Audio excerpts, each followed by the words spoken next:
Welcome. Everybody joining in, bright smiley faces everywhere.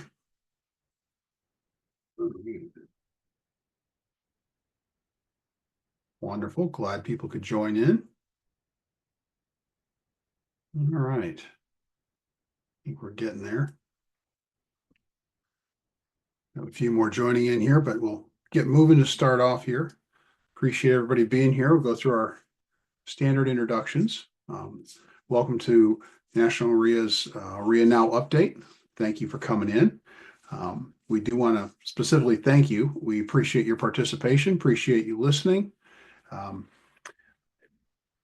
So we want to just make sure that we make the most of your time. We do want to thank our main sponsor, Home Depot. Thank you for them. As always, if you are not plugged in, if you do not have your cards registered, by all means, be a member of National REIA and benefit from the discounts with Home Depot. It is fantastic. And as I've often said, just getting the receipts that get emailed to you when your staff uses them late on a Friday and you're like, that's odd. There was no emergency call. Is worth it in and of itself. So with that, I do want to mention that we will discuss a number of things, including financial issues, legal issues, political issues. We are not, well, maybe some of us are politicians. I shouldn't say that. We are not trying to give legal advice. We're not trying to give financial advice. We do encourage you to do your own financial due diligence, do your own legal due diligence. I definitely recommend getting somebody who knows tax law and all of that in all of your process personally. But we do play them on television once in a while and even here. But we do want to give a disclaimer that we are not giving legal or financial advice. So with that, I do want to mention to you that we are National REIA, promote, protect, and educate. Not going to read this to you, but we really encourage folks to get involved. If you want to stay plugged in, especially at the local level, being plugged into a nationally engaged real estate investor association is critical. And the way you can do that is to go to our website, nationalrea.org, go to find a local REIA. You can click on that and it will take you to a little map of the United States, and you can find a REIA that is close to you, and you'll find a group of good people that are very interested not only in improving their own lives and building wealth, but helping others as well. Been an honor working with everyone. So it's appreciate working with everyone. I'll transition a little bit into the kind of what we're going to talk about today as far as the legislative side, and tell you part of my comment in saying it's an honor working with folks is we just had a legislative committee. We were up in meeting up in DC, walking on the Hill, and the level of skill that people are bringing to the table, the level of expertise. We had Bob Penniger, who's the CEO of National Apartment Association, stop in and chat with our luncheon kind of thing, and just chatted a little bit and kind of shared, his expertise from even 20 plus years ago. We'll leave it at plus. I kind of joked about that. Just the working with local council members and the building the relationships. And it is local investors doing that at the local level, because all politics is local. Thank you, Tip O'Neill. That piece of it is just absolutely critical, and that's how we stay plugged in. And I mentioned thank you and thank you for participating, and I just want to reiterate that as well. Thank you for participating. It is good for when you get to work with great folks. It's a good thing. So I want to touch base on a couple of things real quick on a little bit of what we talked about at the when we were up on the Hill. One of the key things, and you're going to hear about this, you're going to hear all kinds of things about this, and it's the TCJA Act. That's the short version of it, which is, and it's not a Trump something or other, is the Tax Cuts and Jobs Act that passed in December of 2017.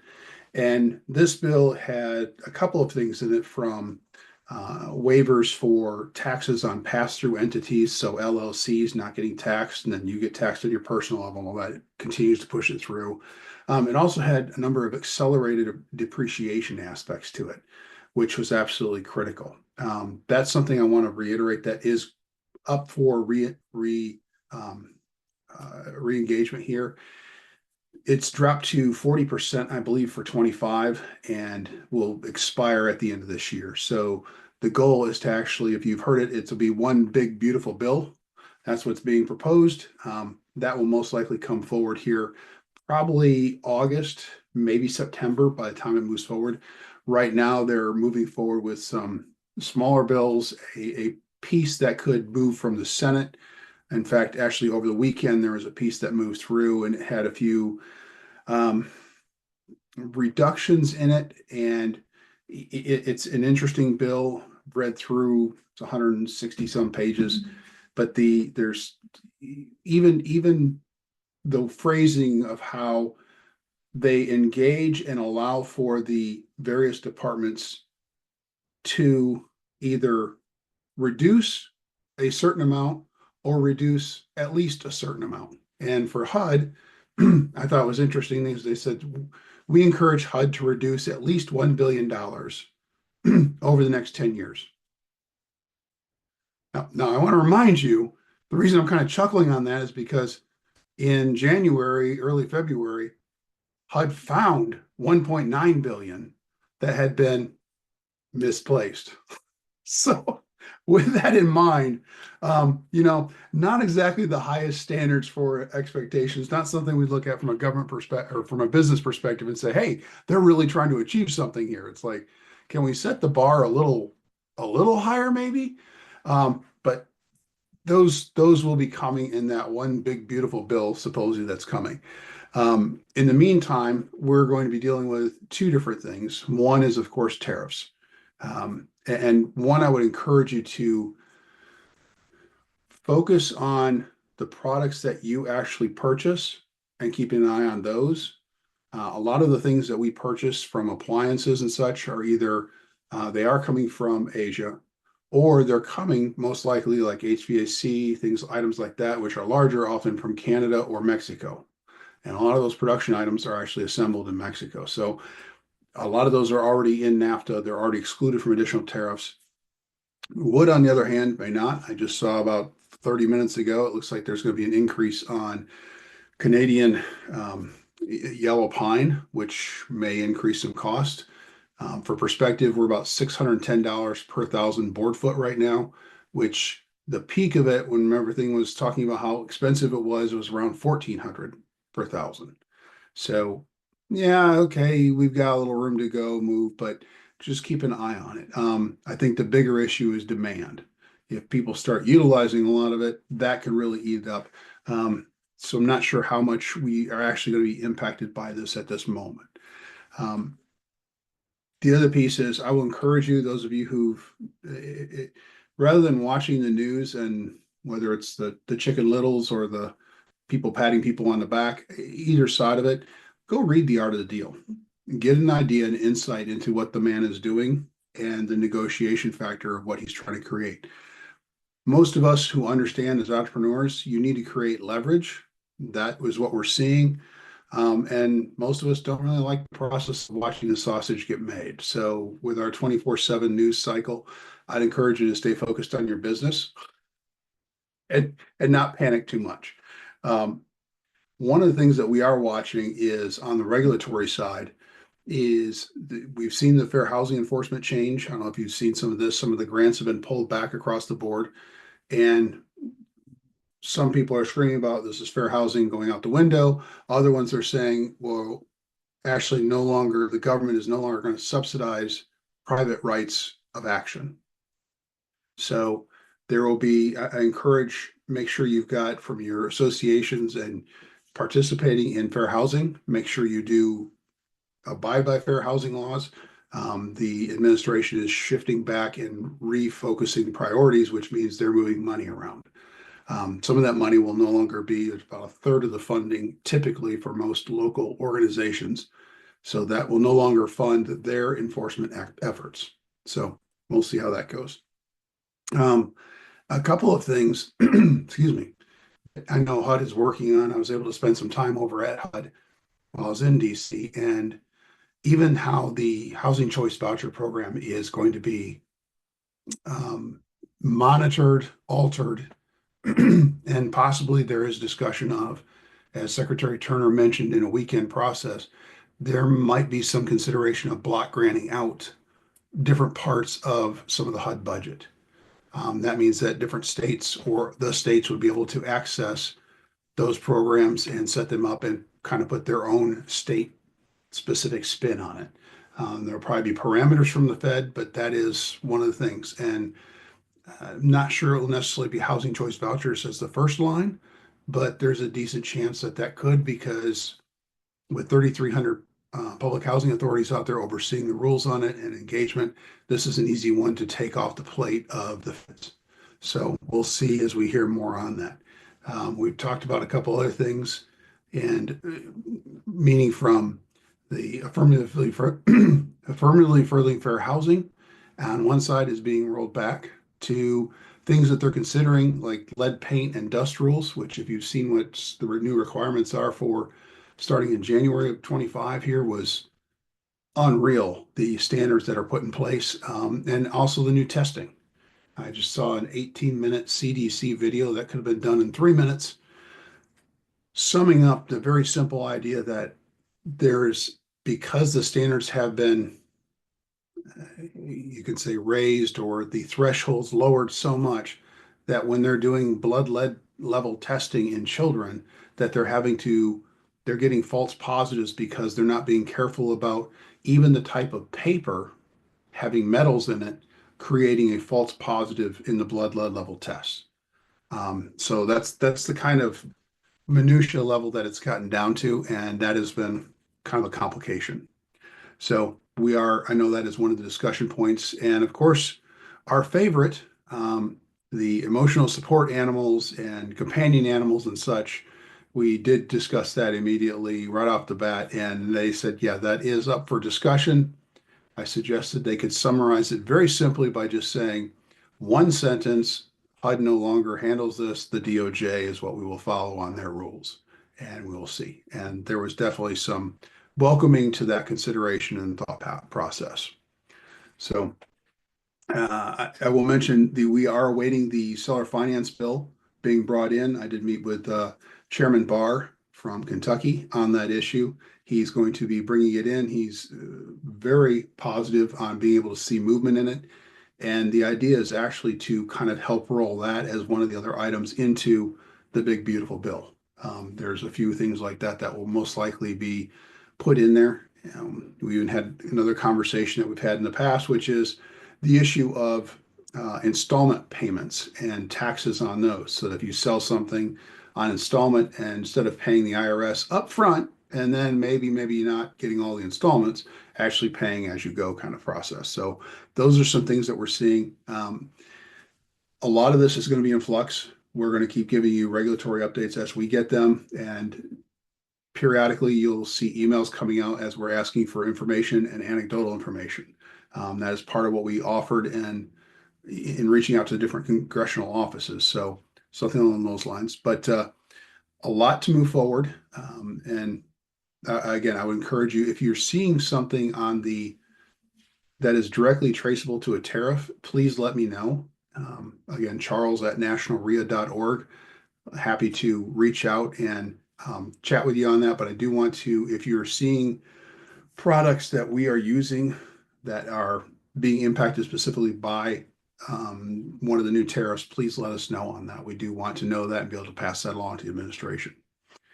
Those are the main things I have on a legislative front. And are there any questions on the legislative side or even the economic side, if we want to field some of those? But I will mention we do have a bill tracking on our resources on the website.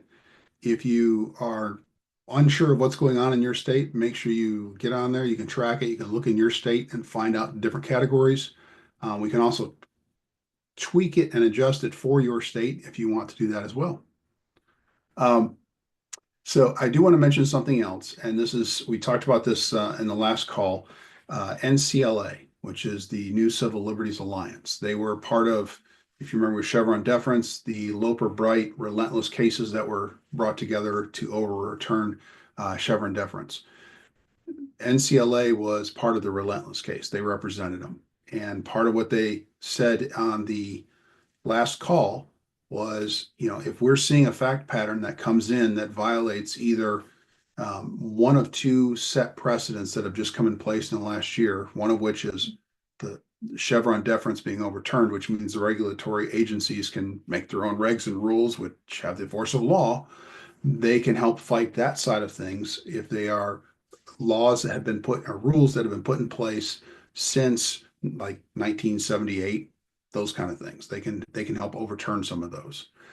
The other side of it is the Jargosy case, which they can actually come in and assist in situations where an administrative board says, "Hey, you know what?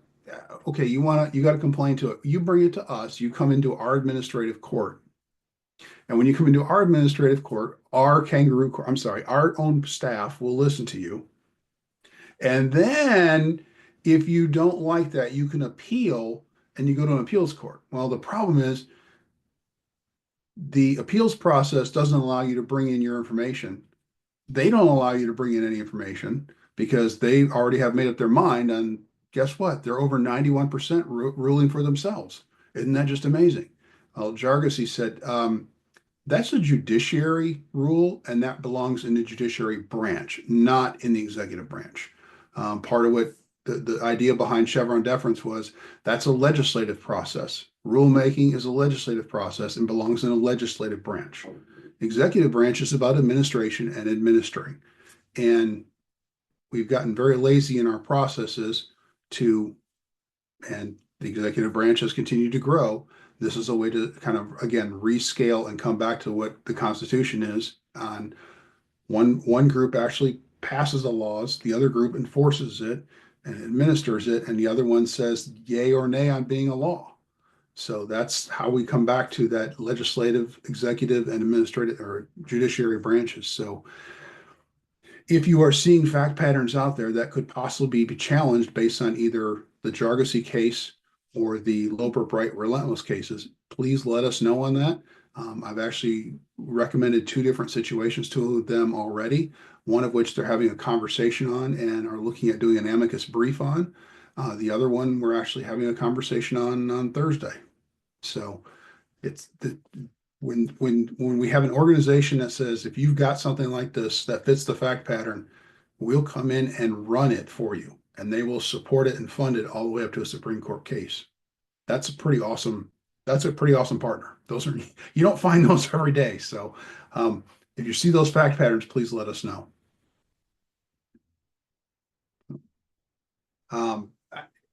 This is one I've been looking forward to for quite a while. When it comes to the issue of mineral rights, it's one that a lot of us kind of talk about. There's a lot of myths out there, a lot of wrong ideas, and having bought mineral rights on a couple of different little auctions for some playing around, trying to do some things, you realize how quickly you can get in over your head.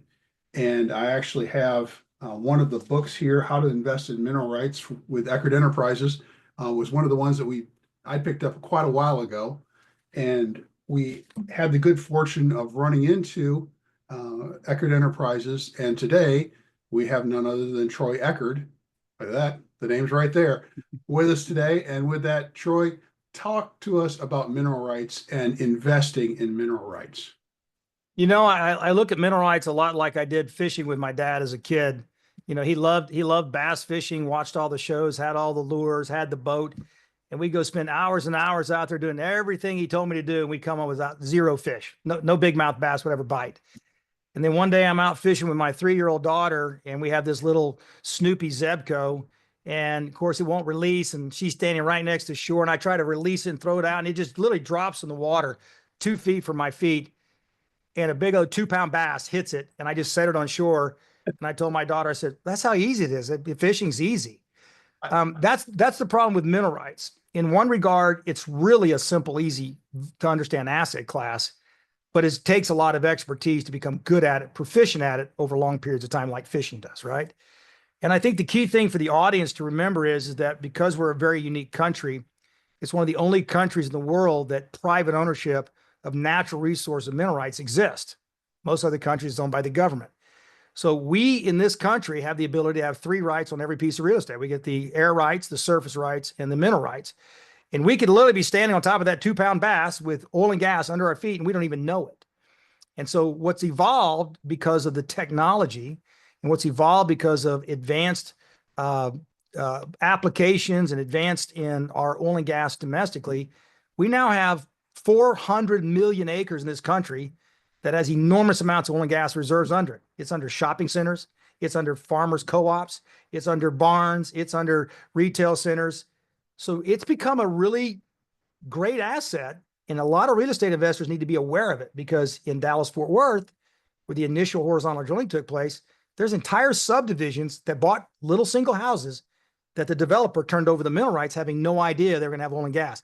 And some of these people got their share of oil and gas. They sold their house and they kept them in. They're getting checks on houses they owned 20 years ago. So it's become a really, especially in areas where oil and gas exists, it's become really a forefront. Hey, this is an asset that can make lots of money for a long period of time. And I think that's part of the educational process, making people aware how it works, why it's valuable, and why, again, it's like fishing. You can buy minerals anywhere you want in the country. There's 2.2 billion acres, but only 400 million is the acres that have the oil and gas that we want. So it is a lot like that 2-pound bass I caught. You don't want to do it by luck. You want to do it by expertise. That is absolutely exactly correct. I actually just went out last night, got myself a nice 16-inch bass. There you go. It was 14 inches yesterday, but it's, it's grown. That's good. But with that, if you'd like to share your screen here, we can. Yeah, let's get started. Get you into this. So the one thing I want to make sure everybody knows is that we like to educate. Our whole goal is to educate those that want to learn about oil and gas, because it's a very unique asset class. And there is not a single site that I know of that you can just say, hey, I want to learn about oil and gas 101. And you just go to that site. If I want to learn about real estate, I can go to tax office, appraisal. There's 1,000 real estate schools for every click I make. But if you want to learn about oil and gas, it's not there. It's never going to be there. And it's one in which that the problem is that even if you wanted to do it, you're like, well, who do I believe? Who's the expert? Is there some kind of way to know who's going to tell me the truth? And the answer is 9.5 out of 10 people in oil and gas don't want you to know, because they want to be like the magicians that know the trick to trick you out of your money by giving you subpar or actual non-efficient oil and gas assets. So it's really critical to know the who part. So I love coming on these type of educational platforms to educate real estate investors, real estate agents, title holders, lawyers, CPAs, to say, this is a great asset class once you know how to get the information and who you can trust. And that's the hardest part. So what I'm going to do is just talk about mineral rights and share with you a little bit about what we do here at our company. And that may explain to you how we can effectively educate you, so as you pursue your interest in mineral rights or oil and gas assets direct ownership, you might have a better understanding how that's going to work. Excellent. You want me to get started, or you want to get started? And one of the things I'm going to come back to, Troy, at the end is I want to talk about two things. One is the fact that this is unique to the U.S., and then avoiding fraud. And we'll come back to both of those at the end. Yeah, that's a great point. You keep those on. So I'm going to go through about 15 slides. I'm going to try to do it in about 20 minutes to make sure we have plenty of time for Q&A. I just recommend if you have some questions, throw them in the chat or the Q&A box. And then Charles and myself will answer those. And whatever we miss, we'll give you an email. You can email me afterwards. But look, I talk like a fire hose with steroids. I can talk with one breath for an hour at 100 miles an hour. So forgive me for talking fast. This is who I am. I was born 100 miles an hour and I never slowed down at 60 years old. So, okay, many of you who are a little bit older like myself, you might remember back in the 1980s, there was a big hunt for something called a PIG, passive income generator, because there was lots of passive losses that were accrued and accumulated in the early 1980s. And so everybody says, I need a PIG. I need a PIG. Well, I was a young broker at the age of 20 years old in 1985 when I started. And I go, what the heck is a PIG? Well, I need a passive income generator. Well, today, what everybody that I talk to is looking for, we're all the baby boomer age, we're all saying, I want to have income so I don't have to stand behind that dental chair. I want to have income so I can get away from cleaning toilets. I want to have income so I don't have to have a regular W-2 job. The problem is it's incredibly difficult to find a true passive income, because cleaning toilets and changing out hot water heaters is not really passive. That takes labor or management team, right? Well, what's evolved in my world, and what's probably going to evolve in your world after you learn about this, is you can actually own premium oil and gas mineral rights, where major oil companies like Exxon, Chevron, and all the majors will literally go pay all the costs and drill the wells. And if you own the right mineral rights, every 30 days, they're going to send you a check for all the oil and gas that's sold, for every formation, for every molecule ever produced, forever, at zero liability and zero cost. You're like, wow, that sounds too good to be true. Well, it used to be too good to be true before horizontal drilling and shale drilling took place, which virtually took the opportunity for a non-commercial well or dry hole to almost non-exist. So now passive income is a reality in oil and gas. So let's get started. All right, first and foremost, I just want to let you know that our company is about 60 employees strong here at the main company.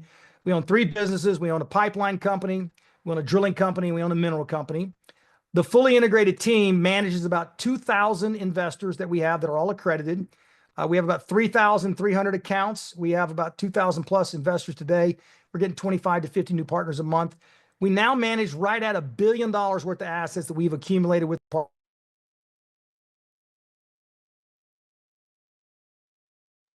Troy, we lost you there for a second. You something. Okay. Here we How go. about that? Am I back on? There you are. I thought my wife might have done that trying to cut me off. She says I talk too much.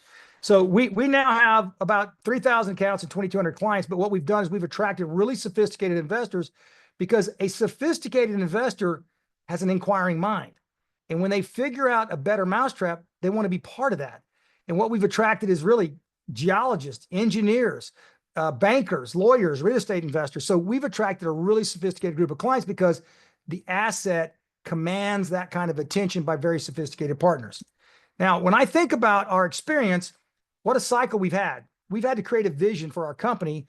And that vision is, what are we going to do about the next 10 years? Whether it's President Trump or somebody else, what does the current energy market hold for us for the next decade? And that decade is really about how we position ourselves as investors, where we can own tier 1 assets with major multi-billion-dollar companies taking all the risk and sending us money every month without any risk to ourselves. That's like a dream come true, right? How do I get Exxon to send me a check every month knowing the largest oil company in the world is going to pay me?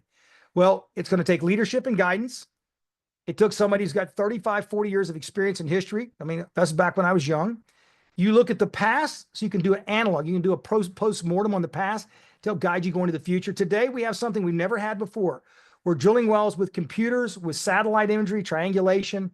We can now drill as accurately at 4 miles in the ground as we could have drilled at 50 feet in the ground 30 years ago. So we're guiding these drill bits using our telephones and our computers to watch that drill bit 3 and 4 miles in the ground, staying with triangulation within 18 inches of accuracy. Could not do that even 10 years ago.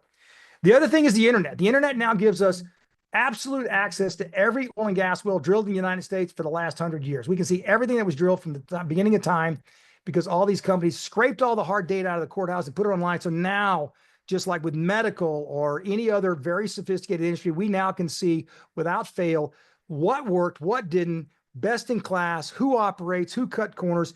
And that helps you decide what assets you want to buy, what mineral rights you want to buy, and what oil company you want to be under, because it's not just owning mineral rights. I want to own mineral rights under companies that are extremely good at what they do, because we want to be the best investors we can. It's like finding a real estate developer, 10 real estate developers, but do I want my house to lean, or do I want the very best built house that lasts for 100 years? Okay. Our company has spread ourselves between 4 different sectors. All right. We have our capital partners, which is Eckard Enterprise. That's where all of our investors sit. And inside that, just like traditional real estate, you have raw land developers, which is mineral rights. You have vertical developers, which is more like drilling the wells, et cetera, called working interest. And then you have pipelines, which is more about how do you get your product to market and logistics. But because of all 3 of those, it gives us an enormous amount of depth into what is economically viable and not. We know how to drill it, where to drill it, and what the market's going to pay for it. Because of that, it makes the opportunity to look at mineral rights that much more reliable and successful, because you now know from the time it's discovered, how it's being extracted and sold, what makes the best financial sense. I mean, anybody can go buy a 20-acre parcel of land anywhere in the U.S., but do you buy the one in the right spot, or do you buy the one that is never going to be developed, is not worth a dime more in 20 years than it is today? Mineral rights are very much geographically sensitive. So again, just to know, mineral rights are only focused on a real estate asset, but it has to do with everything below the ground dealing with natural resources. So this is just a visual for you. On the left-hand side, it tells you what does a mineral get, right?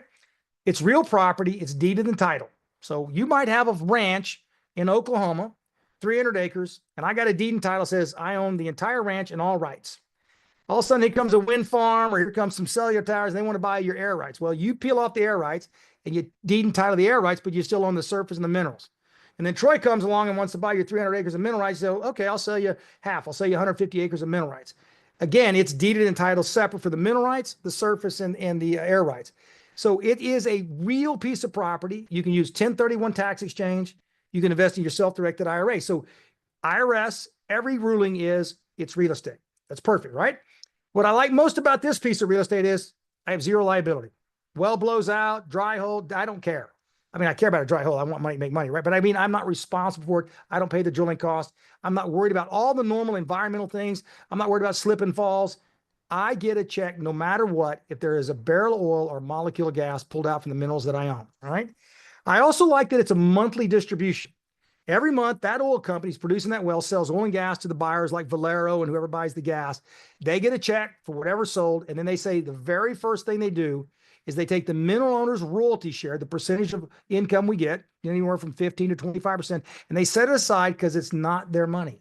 They are the stewards and fiduciaries of managing the asset, but their first obligation is to set aside the mineral owner's money in a separate account and send that out no matter whether they're bankrupt, oil prices are $5 or $500. They owe us our money first. We get paid top of the food chain. Zero capital calls. I don't have to pay for any expenses. I don't pay for any future bills. It is the cleanest asset I can own, that it's a one-time investment. I have no future obligations. I pay no money going forward. I've been doing this for 40 years, all right? The nice thing about the current atmosphere of mineral rights is the type of wells that are being drilled and the type of geological formation. These horizontal wells in these big, large buried Grand Canyons, which is why I have a picture of the Grand Canyon in the bottom right-hand side. These buried Grand Canyons have economic lives of 20 to 75 years. That means when I turn a well on, I'm going to get checks for 20 plus years every month for as long as that well's economically producing. I don't care if it makes a barrel a day, I get my money. Now, when you want to put a visual to it, this is one issue I think a lot of people have to get around their head. Real estate's easy because you get to see it. The problem with mineral rights is I could drive you out to the location in Oklahoma or West Texas in the Permian Basin, and I go, we can't even walk on the property where your mineral rights are deeded and titled. Why not? Well, we don't have the surface rights. It'd be trespassing. Oh, okay. So you got to stand at a gate. You look at your well and you go, those are my wells over there, but I don't have access. I don't have ingress or egress. So what you have to remember in your world, traditional real estate world, is you can see the buildings and the roads, the infrastructure, you get to see it, but mineral rights are below the ground. But we have an actual virtual city that's taking place below the ground because it has been layers and layers of economic deposits of oil and gas the last 100 million years. Every time the tectonic plates moved, every time you had any kind of geological movement, it created this complete pot of rice. It's like a boiling pot of rice. The magma in the earth cooks the dead plants and animals. They heat up, they transition into oil and gas, but they cannot escape because you have all these non-permeable barriers. So when we stick a straw in it, we drill a hole, it's at 245-degree temperature and 10,000 pounds of pressure. Now, what I like about this is it's virgin. It's like raw real estate in downtown Manhattan. If I buy minerals in the Anadarko Basin or if I buy them in the Permian Basin, and I'm right in the middle of downtown Manhattan, I have the best minerals in the best tier 1 location, and I get all the value of those reserves that are compacted within that position. So it's knowing where to buy, who's the operator on top of it, and it's knowing the price to pay. It's always, you make your money on the buy side. But this is what it looks like. So in the Grand Canyon today, you have these different stratigraphics, like this big white zone at the top, or you have this brown zone at the bottom, or you have this other zone down here. Over 20, 30 million years, there was all kinds of oceanic movement that deposited all this organic material and reefs and shells, and it's all been sitting there. We knew it was there for 75 years. My brother drilled for the major, said, man, I'm drilling through this nasty, organically loaded shale. It chews up our drill bits. It's a pain in the neck. It's like wet concrete. We just can't get it to flow. Little did he know, he was drilling through what now is the discovery that makes the United States have almost as much reserves as Saudi Arabia because they just didn't know how to get it out. They said, well, what if we go down and we drill sideways? What if we take this long piece of pipe and we bend it over time? We go sideways a mile or two, and then we frack it like a jackhammer in wet concrete in the driveway, and we jackhammer it by pumping in sand and pressure, and it shatters it. Oh, now it flows like it's never flowed before. Bingo. In the last 15 years, we went from a country literally running out of oil in 2008 to now we're the #1 oil producer in the world. We did it in less than 18 years. Phenomenal, phenomenal success. And why oil prices are $65, $70 a barrel right now. Otherwise, it'd be $300 a barrel. So one thing about mineral rights is mineral rights are no different than real estate. It's valued based on entitlement. If you own 100 acres of minerals and a well has not been drilled on it, it's considered to be unproven. So you might pay $500 an acre. Because why? Until somebody has leased your minerals and has given you an indication that they want to drill a well in the future, with a permit or an application or even a leasing agreement, your minerals are probably about as worthless as a dollar because guess what? You can own all the minerals in the world, but unless somebody's going to go drill a well, it's not going to flow any economic value by producing oil and gas. What you want is what you see on the left-hand side. You want a vintage well. You want an initial well that is drilled, that established that your minerals have commercial production, and that's one step of entitlement. The second step of entitlement is, well, are there enough reserves? Maybe a second well works. So now we have a partial entitlement. And then you move to the next one, which is an established entitlement. It says, not only is it working, but we can get 3, 4, 8 wells, but we also have not one geological zone, we have 2, 4, 8 zones. And so the exponential value in your mineral rights goes up because you think you have a declining well, but what you really have is undeveloped, under-harvested oil and gas reserves that simply takes activation, kind of like having a 20-acre plot and Home Depot puts the corner. That's great, anchor tenant. But I got a whole lot more value in those retail centers and that Chick-fil-A and that Chili next door to it. It's just when that development occurs. Our expertise, your expertise in looking at mineral rights is understanding it's an entitlement process. And that entitlement process requires an expertise to know what's being drilled, who's drilling it, what the economics are, and what the future looks like for further drilling that allows you to extract those oil and gas reserves that are under your minerals. That's going to make your payday look a lot better when they get that 3rd, 4th, 5th well online. So one thing I want to point out, and this is something that's real important to the audience, this is not like buying 20 acres. I can buy 20 acres in Dallas, Fort Worth. I can buy 20 acres out of Cleveland. The difference here is this real estate is extremely limited. There's only certain places that geologically the erosion and the depositing of oil and gas material exist. There's probably about 400 million acres. That sounds like a lot. It's not. So we have Pennsylvania with the Marcellus. We have North Dakota. We have West Texas. We have Oklahoma. So if I'm looking for mineral rights and I say I want to be in tier 1, top of the class mineral rights, well, then Manhattan runs right along the Rockies, goes all the way from North Dakota all the way down to the Gulf of Mexico. There's millions of acres, but within that millions of acres, we know which neighborhoods are the good neighborhoods, and we know which neighborhoods are not the good neighborhoods. So when you have a good geological team, and you have a good geophysical team, and you have operations and land and economics and engineering, you then decide from each one of these really prolific areas where that limited opportunity exists. Because let me tell you who we're competing against. Exxon's the world, Diamondback's the world, Chevron's the world. These guys spend $60 billion like we buy lunch. So this is the first time in my 40-year career where a guy like Charles and I can go out and actually buy minerals in Exxon's own lease area. And we participate with Exxon's success and exploration because we're mineral owners. You couldn't do it before. Why? Because they were drilling vertical wells and they knew where the oil was and they had the seismic. And so if there was any minerals to be bought, the majors bought it all. There was no crumbs left for us. Now, because of the size and the magnitude, there's more than enough room for private investors to participate, but you got to have somebody who's going to lead that charge up the hill and knows what the heck they're doing. So what we look at, I'm going to use this as an analog. I think these slides are worth just kind of visually. Right-hand side is an oil and gas field in Oklahoma called the Anadarko Basin. Left-hand side is the Dallas North Tollway. So I started my career in 1985. Dallas North Tollway looked like this. A big ditch, had dirt. If I had any money or brains at the time, I'd have bought everything I could afford to buy. At that time, I might have bought a coffee can worth of dirt because I was broke as a kid. But there's a point to this. 1982, this is Dallas Tollway, all right? 2010, this was the Anadarko Basin. The little black lines you see on the right-hand side are wells. The green dots, the green squares, are mineral acres that Eckard owns today.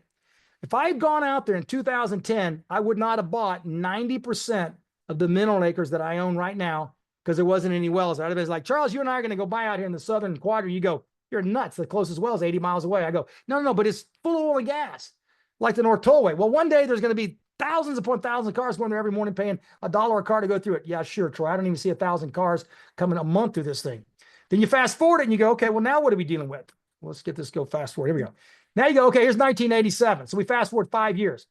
In 5 years, look at the buildings. In 5 years, look at the Anadarko Basin. Now those black lines are all over the place. Now all of a sudden, I don't look like I'm so crazy buying those green blocks down to the south. But let's fast forward again.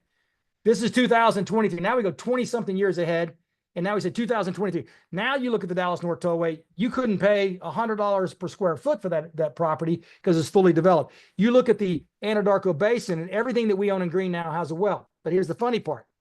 Many of those mineral tracts that we own today are single-story buildings like the Dallas Tollway. They don't have the 5th floor, the 8th floor, the 20th floor, the 30th floor.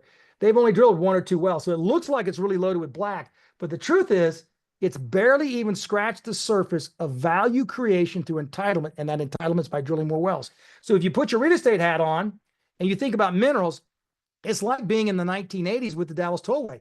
We're only about 10 years into developing these horizontal wells. We didn't have horizontal wells before 2010. So we're 15 years into it. We got 30 years of running room. We're going to get to that second floor, third floor. We're going to get that second formation, that third formation, that fifth, 10th, 12th well. And that's what's going to take place the next 20 years forward. Most investors don't understand in 5 and 10 year investment increments anymore. We've been ruined by the financial experts who told us we ought to trade stock at 8:30 a.m. on Monday. And if we don't sell it by 8:35, we had a long hold. A long hold is I got to get through 2 cycles. I got to invest based on what's going to happen in the next 10 years, reaping the benefits today, but knowing that I got to get through cycles, presidential elections, wars, economic uplift. I've got to survive with an asset that prevents me from paying a lot of taxes every time I dispose of it every 36 months. So mineral rights are pretty simple, right? It's decades of revenue, has major tax advantage when you do a conversion out of your traditional IRA into a Roth.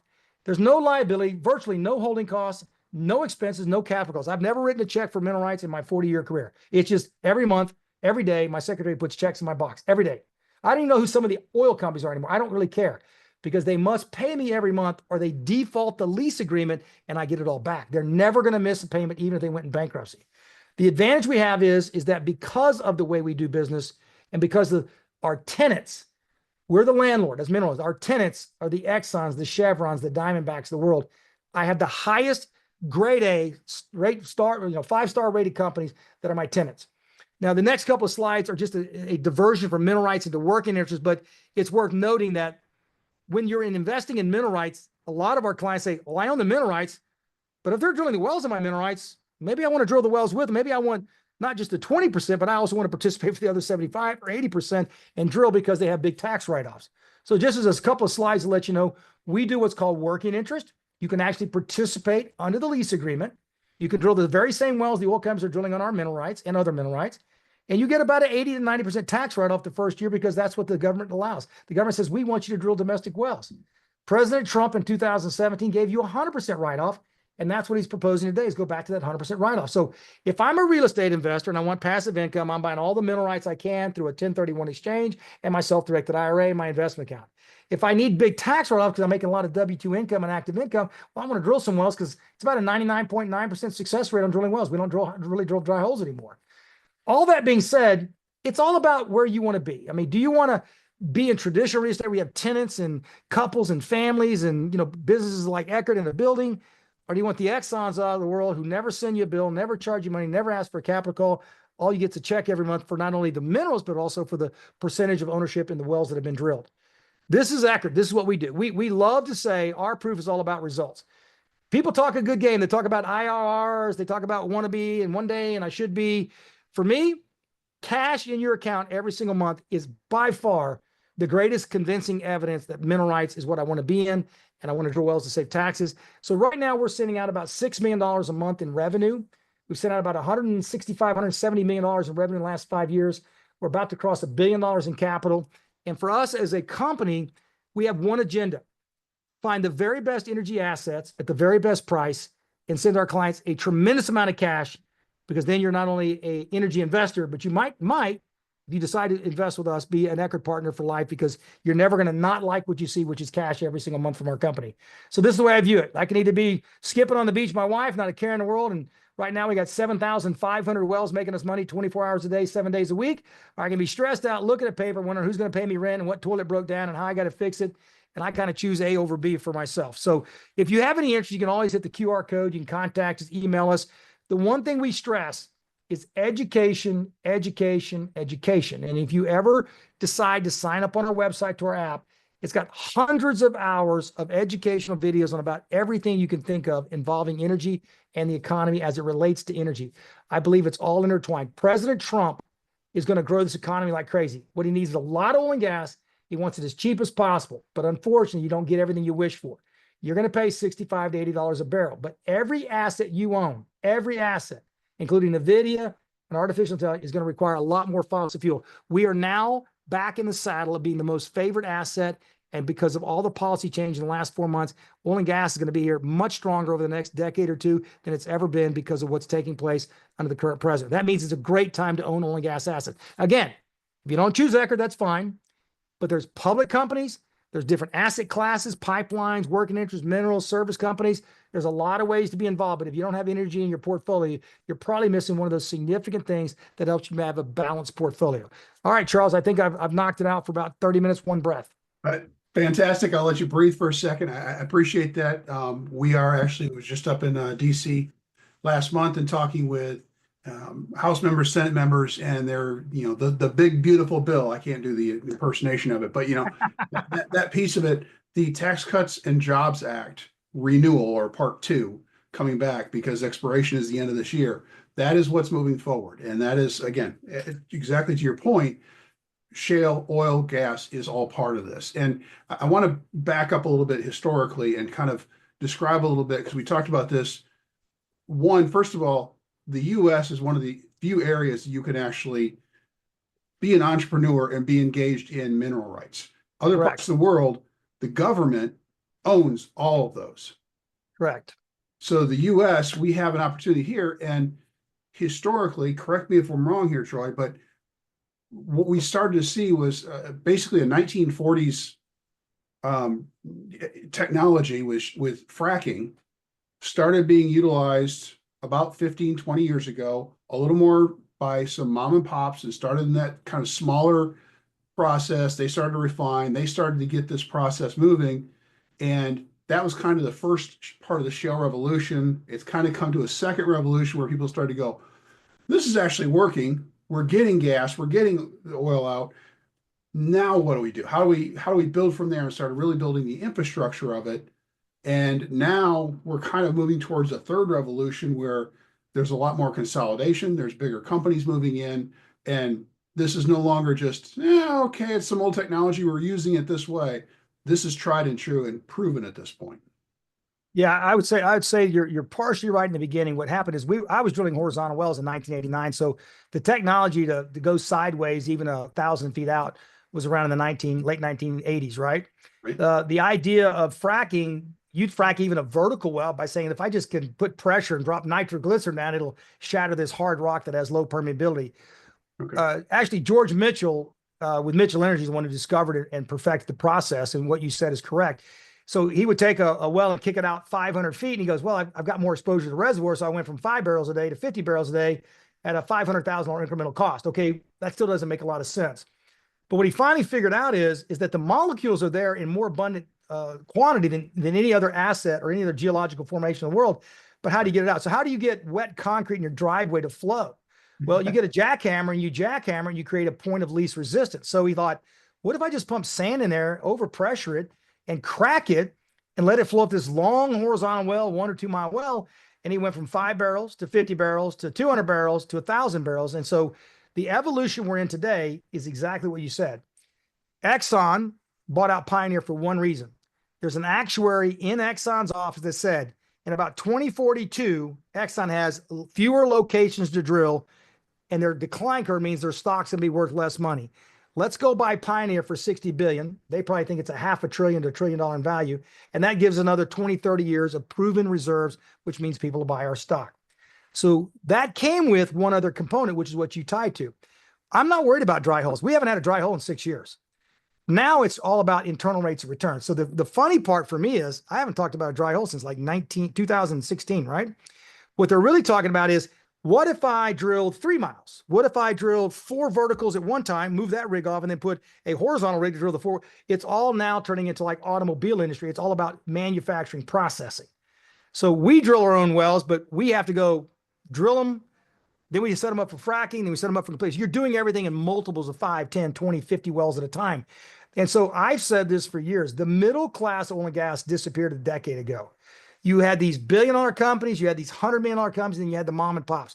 The mom and pops are still there, but they're still using CB radios.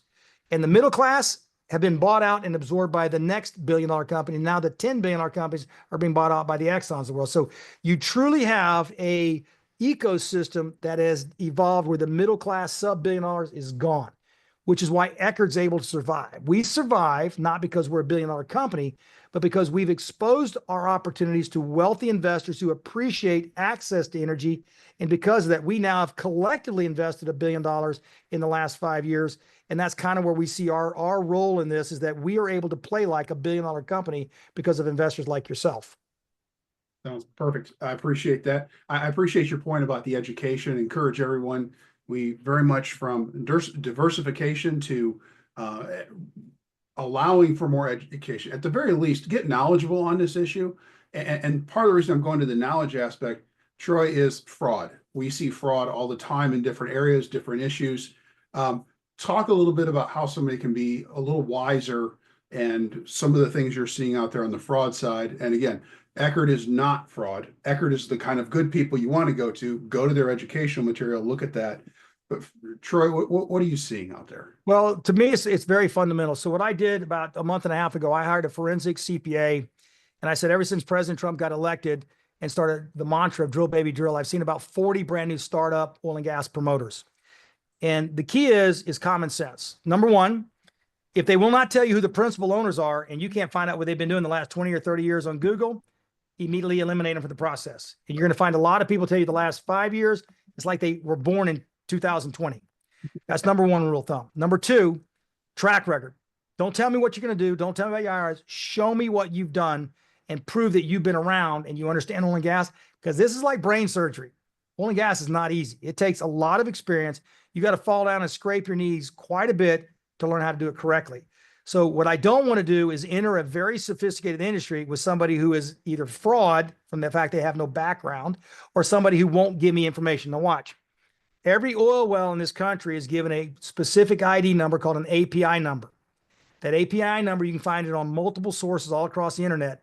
And what most of these promoters and charlatans do is they'll tell you, you're going to drill a well, and I can't tell you the number because it's confidential. It's BS. You want to know where they're drilling. You want to know the API number. You want to see the cost of the wells. If you're going to buy a mineral tract, they should be able to tell you what the section, the township is. You should be able to look it up online. You can actually probably pull it up in the courthouse records online, tax records, right? And what I have found is a lot of people thought they bought mineral rights, and they go, hey, I see I got wells in there, but I'm not getting a check. And I go, because I pulled up your deed you said you owned 5 minutes ago online while I'm talking to you, and Johnny Brown owns it and you don't own it, meaning you had a Ponzi scheme. And so the idea, and I've seen this, Charles, is I've seen in the last 2 years, this is probably accurate, about $1 to $1.5 billion our 2,000 clients have lost in Ponzi schemes and fraudulent and failed deals, just our small group. And it's all was easily identifiable and prevented by taking the simple, basic steps. Who are you? Show me the data. Show me the contract. Tell me where it's located. Give me a deed and title, and show me your tracker that you've done it before. And if they politely say no, just say, well, it's so fine. That's why the phone goes like this. And hang up. Be done. Delete. I appreciate that, Troy. That's fantastic information. I can tell you from having received the phone calls from people who say, I invested in something and they told me it was there. And we've had $90,000, $100,000, $200,000 investments that were lost. That, and I'll just be blunt with you, folks, the FBI gets these kind of calls all the time. If it's less than $1 million, they kind of say, yeah, we'll get back to you. It's not worth our time because there's that many Ponzi schemes out there. So when you're looking for things, look for exactly what Troy was saying. Do they have a history? Are they known? And go to companies like this that are actually solid. Don't get taken for the Nigerian prince who's got money who wants to send you. Well, and a lot of these guys, Charles, they literally will say, I'm third generation oil and gas companies. They're really, really good. They're using artificial intelligence for their ads. But my last conversation 7 years ago with the FBI on a $7 million fraud that we had them dead to rights with the forensic examiner. They said, Troy, to be honest with you, less than $10 million. We're too busy chasing cartels and money laundering. And so here's what you got to do, Troy. You got to go sue them in a civil court, prove they're crooks, hand deliver us the case, then we'll put them in jail. I'm like, you got to be kidding me. I said, less than 10 million. He goes, we don't have the agents. We don't have the time. So all these crooks, they rely on you being lazy as an investor. They rely on you not being thorough. They rely on you asking 10 questions and they avoid 9 out of the 10 questions. They just don't answer. You go ahead and invest anyway. And the truth of the matter is, what you need to know is access. I want to know, can I talk to the owner? I want to know, can I talk to other investors? I want to know, can I come to your office anytime I want? I want to know all the things you know about the investment, because they're supposedly in a fiduciary duty, which means they have an obligation to tell you everything about that investment. And if they don't, well, then you've already set the tone that you're going to be, don't be surprised when you don't have an investment and that building doesn't exist or that well doesn't exist because they didn't answer your questions in the first place. Well, so speaking of questions, we had one on here. I thought it was very interesting. Can you explain the tax benefits a little more? And how does that translate through? Does somebody who invests from either IRA or individually, do they gain the benefits of those taxes, tax write-offs and such? Yeah, in both mineral rights and drilling or working interest participation, we do it as direct participation. So that way you get those write-offs and those tax savings directly. So in your IRA, you're not going to be able to take any losses because it's inside your IRA. But 15% of the income for mineral rights is not taxed. And then everything inside of that self-directed IRA grows tax-free.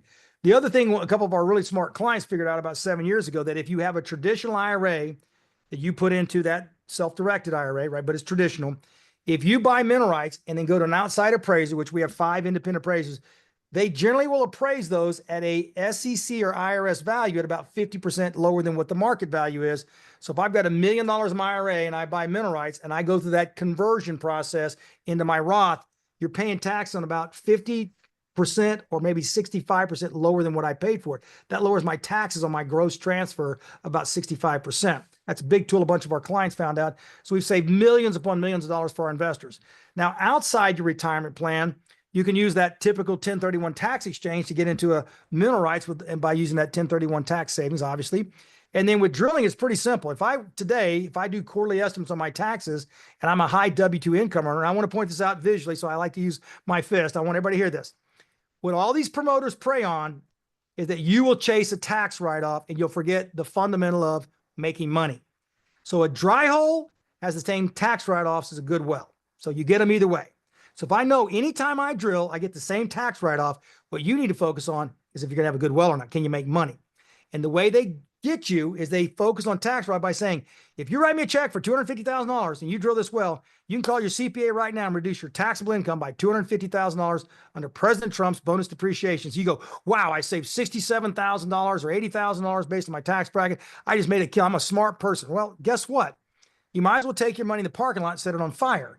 See, the idea is I don't want to pay my taxes if there's ways around it by investing in drilling.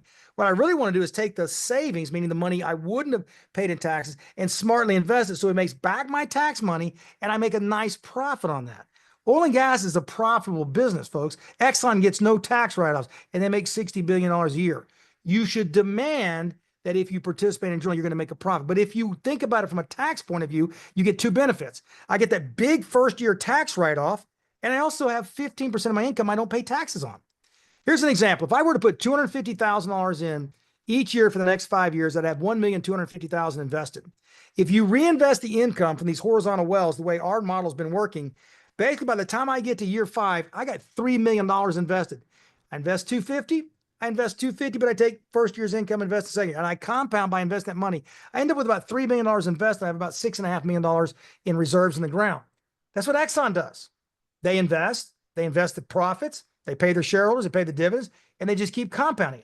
All we're doing is emulating and following the same pattern as major oil companies by doing exactly what they do, but we do it on an individual basis. Instead of you getting a 3.5% dividend from Exxon by buying their stock, how about getting 99.999% of the income out of the well like Exxon does and also get a big tax benefit along with it? Now, we charge a fee for doing that. We charge cost plus 20%, but the idea there is we're going to do all the back office work. You go enjoy the beach. We'll handle all the decisions. We'll do all the work, send you the check, and we manage it. You enjoy yourself. We do it because we know how to run the system and allow our partners to help us aggregate assets we could not afford on our own. So it's a very good tied relationship. Well, so to that point, do you need to be an accredited investor? Yes. Okay. So with an accredited investor, is there a minimum investment amount? Yes, $25,000 for a mineral opportunity to participate in our portfolios and $25,000 in our drilling program. We're not trying to rob the bank. Look, I'm real simple. If I have a new type of food, I want to taste it before I jump all the way into it, right? We want you to build a relationship based on education and a relationship with us, and you will invest what's according to your comfort level and your suitability. We've been here a long time. We're not in a hurry. We're not high pressure. We know we're going to do about $250 million this year in business. If you want to become a partner, we welcome you, and we'll do it one step at a time based on your personal circumstances. So, and if somebody wants to do this in their self-directed IRA or their Roth, they can do this, invest at 25,000, and they can then direct those funds to be reinvested and continue to grow them. Those funds will go back to the IRA, and then they will have to make that decision if they want to reinvest. We don't have like a drip program. It's Okay. always an individual decision, because as a company that follows the SEC guidelines, we always don't want to be a custodial of those assets. We're not an advisor. We are looking to start an advisory firm, but I still don't really want to get in that business, because here's why. I think for us, what makes our business so good, we don't have commissions, we don't pay brokers fees, we don't have outside sales, we do all of our capital inside. So we probably have the lowest cost of capital raise of anybody in the business. It's probably less than 2.5%. And the reason we do that is we spend all of our money on field trips, annual conferences for Eckard Partners. We do all of our investing dollars, not in commissions to sell it. We do all of it about educating you and bringing all of our clients together. So you're in the room with engineers and geologists who've invested right beside you. And what better way to know a guy's telling the truth? If he invites you to a party and says, hey, I'm going to invite 500 of my best clients to this conference that Troy's sponsoring, you're either going to do one or two things. After 3 days of talking to each other, you're going to hang me like a piñata on Sunday and beat the stuffing out of me because I'm a liar. Are you going to be my lifetime partner? Good to say I've been around 41 years. I think the B is the answer, which is we tell the truth. I'm super transparent. Look, investment sponsorship is easy. Make your clients money. Make them money. They're your clients for life. It's not that hard. So to that end, let me ask you this. Somebody invests, they start getting checks back one way or the other.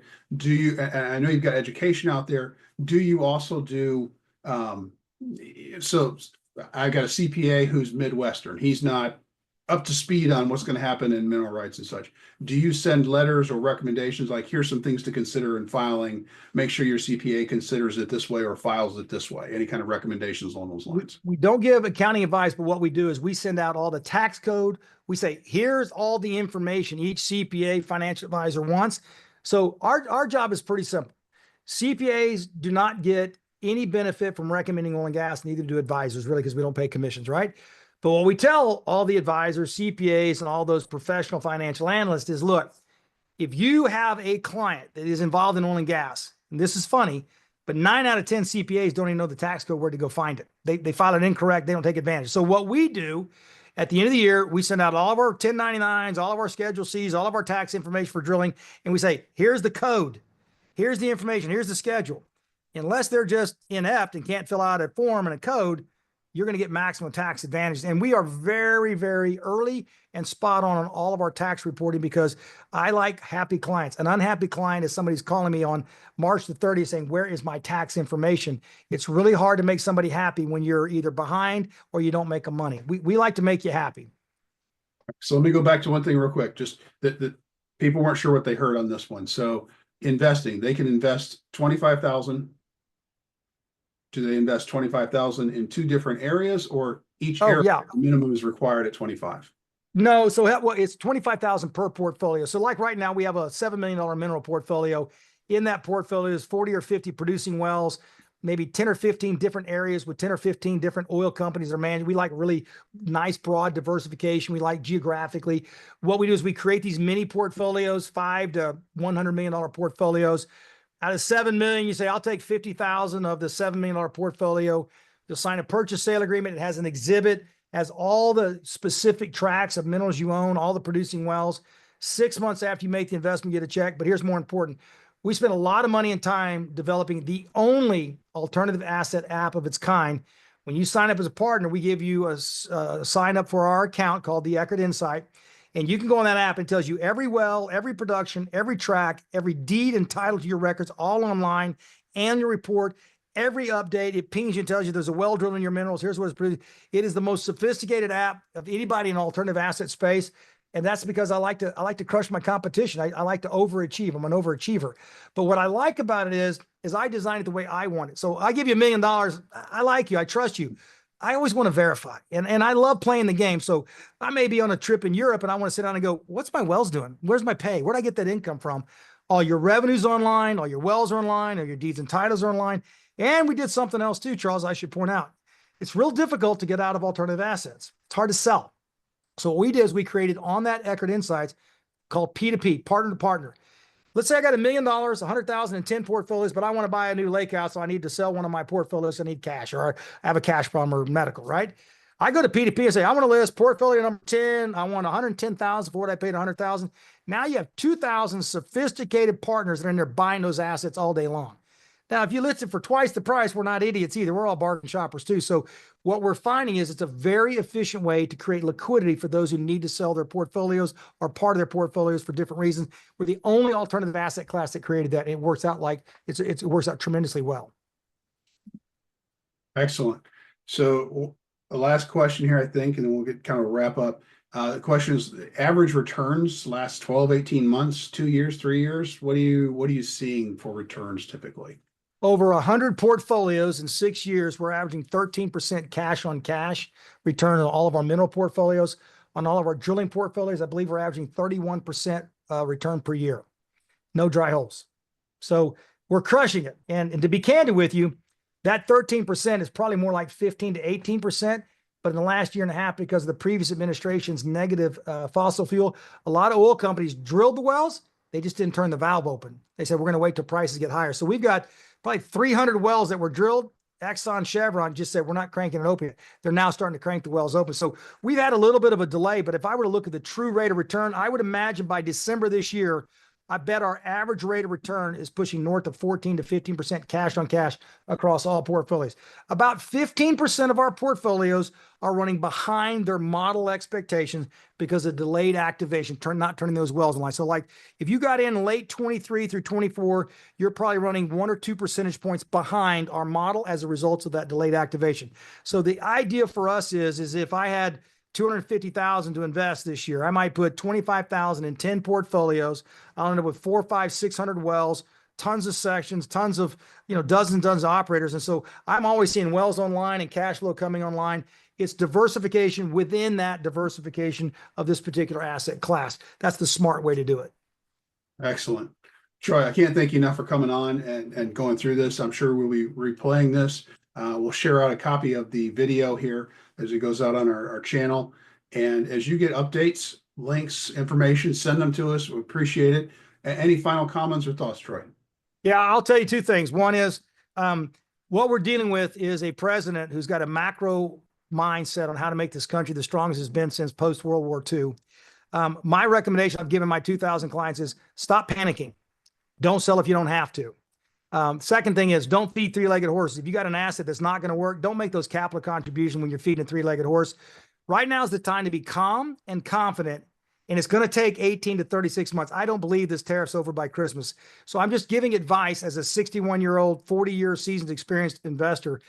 Be calm, be relaxed, don't sell into a frenzy. Take your time. It's too early to figure out what's distressed. You're going to have to be patient, buy what looks logical. But we're talking 24 to 36 months before this tree gets rattled. We're at war with China. We're not using bullets. We're using tariffs. So they're not going to give up and acquiesce anytime soon. So I'm just advising my clients, your listeners, relax, stay calm, don't sell unless you have to, and don't sell your best asset. Sell the 3-legged horse. Your best asset's the one you want to ride when the economy comes back. I learned that in 2008 when I got my own back end beaten. So I learned you've got to keep your best assets, sell those 3-legged horses. That's my advice. Absolutely. I love it. Fish in troubled waters, folks. We know that from an investor perspective. Yep. And make sure you're just calm, cool, collective. As a certain multi-billionaire used to say regularly, what is it? When everybody else is panicking, that's the time, if they're panic selling, that might be the time to be buying. So yep. Keep an eye out, play it level and cool. Until next time, we'll see you. National REIA out. Thank you. Take care, guys. Thank you.